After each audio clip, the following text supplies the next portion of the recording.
The Adrian Newey situation is an interesting one. Complicated, political, and what he does will either make or break Red Bull's chances at continued dominance. Here we go. Now, unlike the Lewis situation, which went from smoke to a raging inferno in a matter of hours, rumours of Adrian Newey being dissatisfied with the situation at Red Bull have been smouldering away since the Christian Horner allegations came to light months ago. And now, with rumours going into overdrive, it seems like some kind of move is inevitable. Or is it? The knock-on effect from Adrian Newey's potential departure from Red Bull Racing appears to already be being felt, with multiple outlets reporting there's plenty more inside the Milton Keynes facility who are ready to make a move alongside him. This puts Red Bull GmbH in an interesting situation. Ever since Toto Wolff started making noises about trying to recruit Max Verstappen, many have seen Max as the next key piece in the driver market for 2025, when in reality, that person is probably Newey. After all, who's going to want to drive for a team who's about to lose a keystone to their success?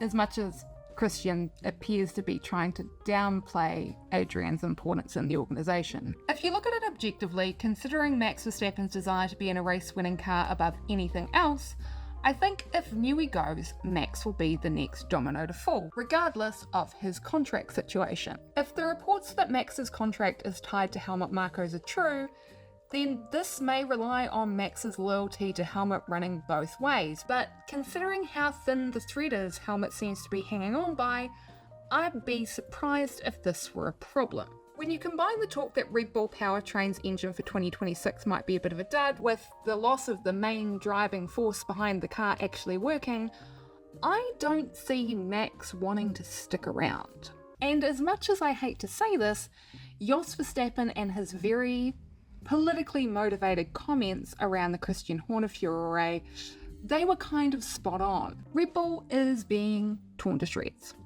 in the messiest way possible. And it's kind of something they've brought on themselves. We have 3 key figures within Red Bull Racing who are allegedly saying it's him or me, and all of them are pointing the finger at Christian Horner, who of course has the support of the majority shareholder. Just how far does that support go?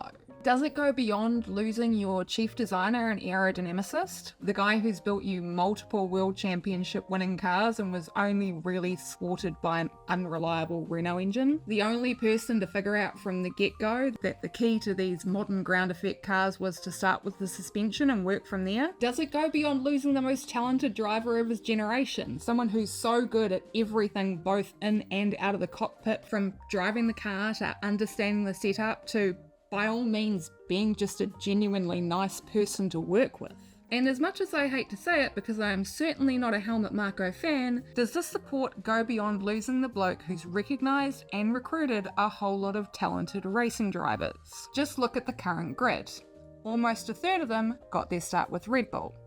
And there's a whole lot more waiting in the wings warming seats and reserve driver roles. And finally, does that support go even further beyond that demonstrable lack of faith that we're seeing in the team to the potential mass exodus of a whole lot more talent, either to other teams or to other series or industries entirely? I don't think it does.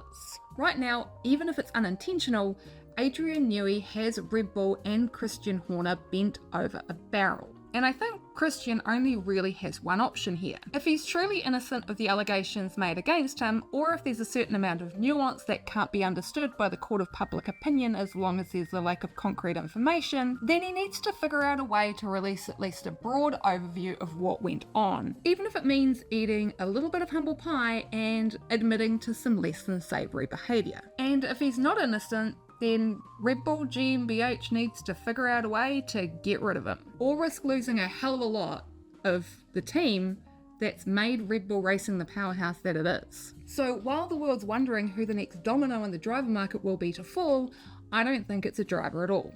Toto doesn't want to commit to Antonelli or somebody else because he thinks he might have a chance at Max. Max is probably going to stick around for as long as Newey's designing the car and the engine's at least decent.